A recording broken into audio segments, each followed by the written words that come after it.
So I thought I'd try something a little different here tonight. Um, I'm at the Golden Sayings of Epictetus. This is 16. I'm going to go through 20, I think. Yeah, that's what I'll do.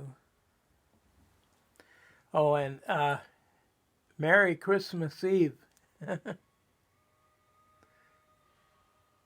He that hath grasped the administration of the world, who hath learned that this community, which consists of God and men, is the foremost and mightiest and most comprehensive of all, that from God have descended the germs of life, not to my Father only.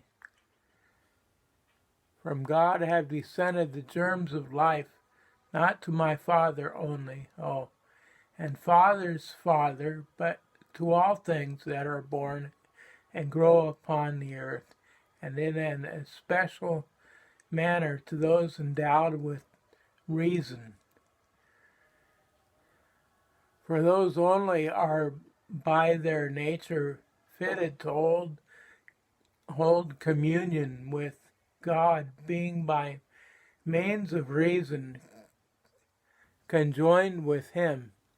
Why should not such as one call himself a citizen of the world? Why not a son of God? Why shall he fear aught that comes to pass among men? Shall kinship with Caesar or any other of the great at Rome be enough to bridge men around with safety and consideration, without a thought of apprehension, while to have God for our Maker and Father and kinsman? Should not this set us free from sorrows and fears?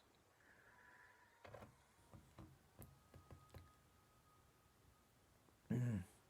17.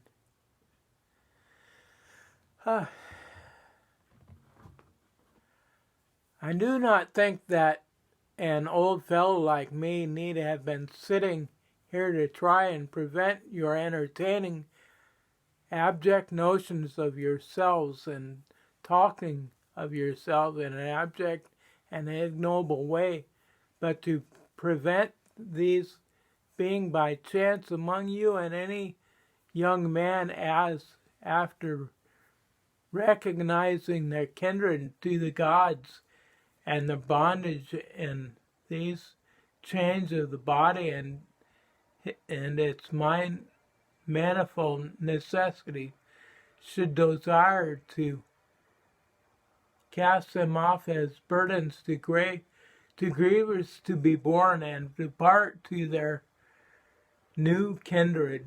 This is the struggle in which our master and teacher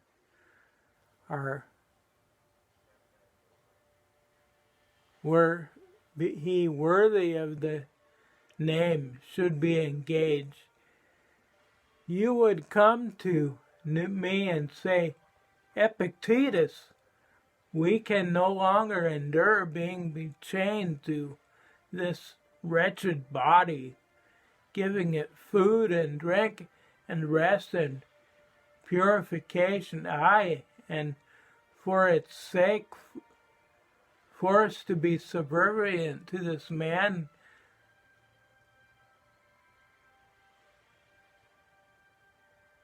manification, and for its sake forced to be subservient to this man, and that are not these things indifferent for nothing to us? Is it not true that death is no evil? Are we not in manner kinsmen of the gods, and have we not come from them? Let us depart hither, whence we came. Let us be freed from these chains that confine and press us down. Here are thieves and robbers and tribunals and they are not called tyrants, who deem that they have, after a fashion, power over us, because of the miserable body and what pertains to it. Let us show them that they have power over none.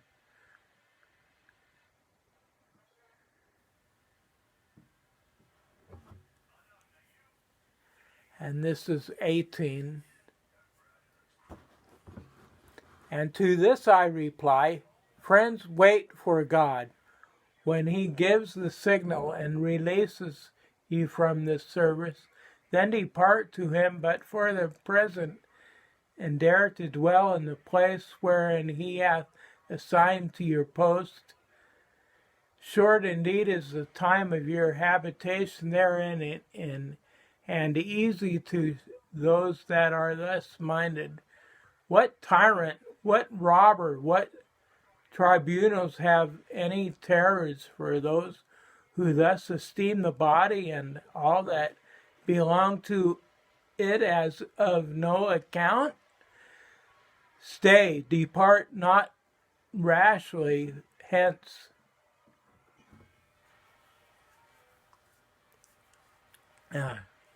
And 19.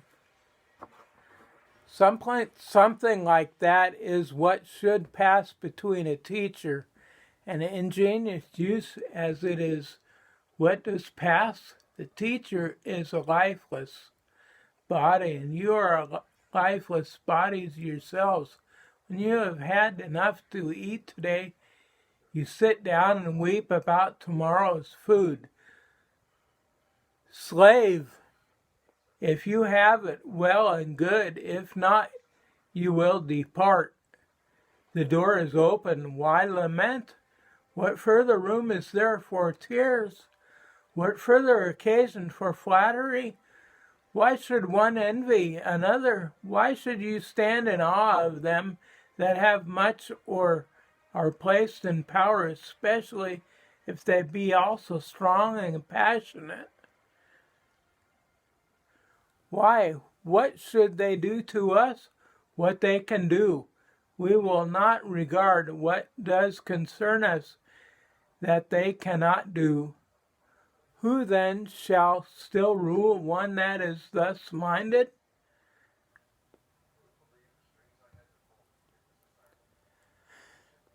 And 20. Seeing this then, and noting well the faculties which you have, you shall send now, O God, any trial that thou wilt. Lo, I have means and power given me by thee to acquit myself with honor through whatever comes to pass. No, but there you sit, trembling for fear certain things should come to pass, and meaning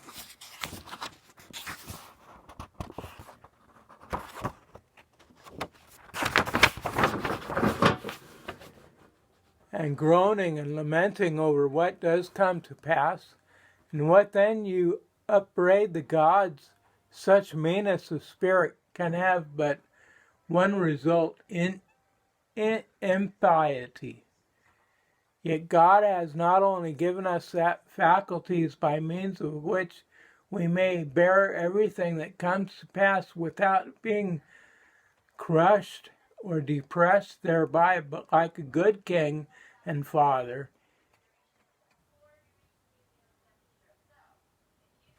he has forgiven us this without let or hindrance, placed wholly at our own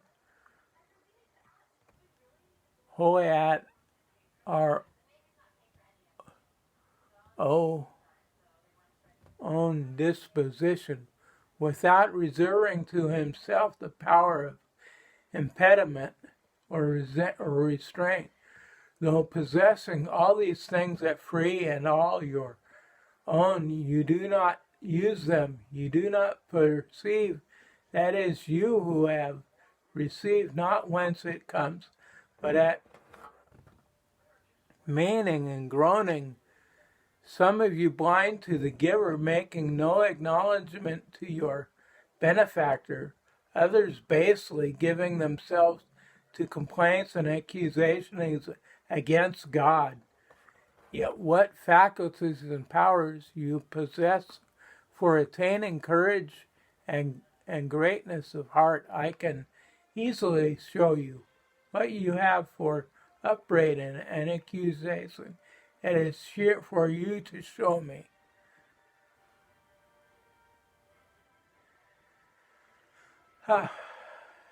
Okay, I will continue next time on 21.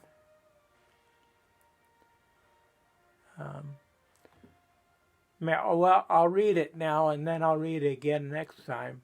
How did Socrates bear himself to this regard? How else than as became one who fully assured that he was a kinsman of the gods? Okay, that's 21. I'll begin with 21 next time, too. I hope I will begin again next time. I'm running out of storage on my iPhone. I don't know if I can keep doing this. It might be the last time before a long time.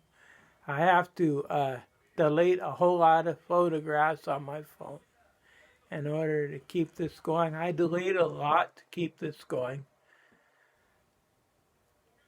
But anyway, I will be back with you. And I will start with 21 on the next reading. And on the golden sayings of Epictetus.